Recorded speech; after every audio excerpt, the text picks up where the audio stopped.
উপদেষ্টাদেরকে দেখেছি খুনিদেরকে পুনর্বাসন করার বক্তব্য দিতে। আমরা সেই সব উপদেষ্টাদেরকে মনে করিয়ে দিতে চাই, ছাত্র জনতার অভ্যুত্থানের মধ্য দিয়ে আপনি উপদেষ্টা হয়েছেন।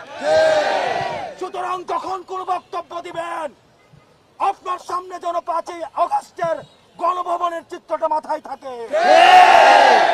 আপনার সামনে যেন 5ই আগস্টের পার্লামেন্টের চিত্রটা মাথায় থাকে। যারা স্বৈরাচারকে পুনর্বাসন করতে চায়, যারা খুনি হাসিনাকে পুনর্বাসনের মতো বক্তব্য দিতে চায়, আমরা ছাত্র জনতা যেভাবে তাদেরকে উপদেষ্টা বানিয়েছি, ঠিক একইভাবে গদি থেকে ছুড়ে নামাতে আমরা দ্বিধা করব না। আজকের এই মঞ্চ থেকে আমি 3টি দাবি জানাতে চাই।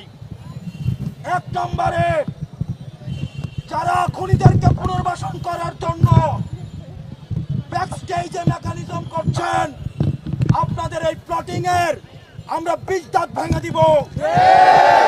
এবং আমরা বলতে চাই, আমরা সচেতন করে দিতে চাই উপদেষ্টাদের, আপনারা সচেতন হয়ে যান, আপনাদেরকে ছাত্র জনতা প্রতিহত করবে। সুতরাং খুনিদেরকে পুনর্বাসন করার কোন ধরনের চিন্তা আপনারা করবেন না। আমার 2 নম্বর আহ্বান মিডিয়া ভাইদের প্রতি, গণমাধ্যমের সাথে আমাদের সৌহার্দ্যপূর্ণ সম্পর্ক, আমাদের তাদের সাথে সৌহার্দ্যপূর্ণ সম্পর্ক ছিল, আছে এবং থাকবে। আমাদের আন্দোলনকে সার্বজনীন করার ক্ষেত্রে গণমাধ্যমের অবদান অনস্বীকার্য। এই ফ্যাসিজমকে উৎখাত করতে গণমাধ্যমের ভূমিকা অনস্বীকার্য। কিন্তু আমরা দেখতে পাচ্ছি কিছু কিছু গণমাধ্যম খুনিদের পুনর্বাসনের ষড়যন্ত্রে লিপ্ত হচ্ছে। আমরা আপনাদেরকে হুঁশিয়ার করে দিতে চাই, আমরা আপনাদেরকে আহ্বান করতে চাই, আপনারা জনতার কাতারে নেমে আসুন।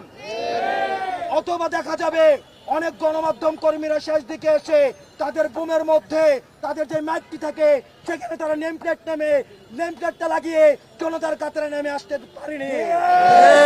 সুতরাং আপনাদের জন্য সেই ভবিষ্যৎ না হয়। সর্বশেষ বলতে চাই, আন্তর্জাতিক অপরাধ ট্রাইব্যুনালে খুনি হাসিনাকে প্রধান আসামি করে এবং অন্যান্য যারা তার সহযোগী ছিল, এই ফ্যাসিজমের যারা ফুট সোলজার ছিল, তাদেরকে আসামি করে এই অন্তর্বর্তীকালীন সরকারের কাছে আমরা দাবি করছি, খুনি হাসিনাকে আসামি করে আন্তর্জাতিক অপরাধ ট্রাইব্যুনালে মামলা দায়ের করতে হবে।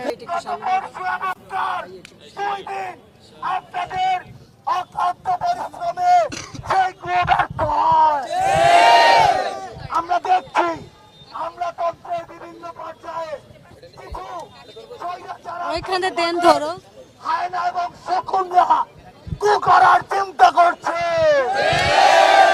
আমরা জানিয়ে দিতে চাই, বাংলাদেশের ছাত্র নাগরিক যখন এক হয়েছে, তখন আপনাদের এসব কুকুরের মতো লেজ গুটিয়ে পালাবে।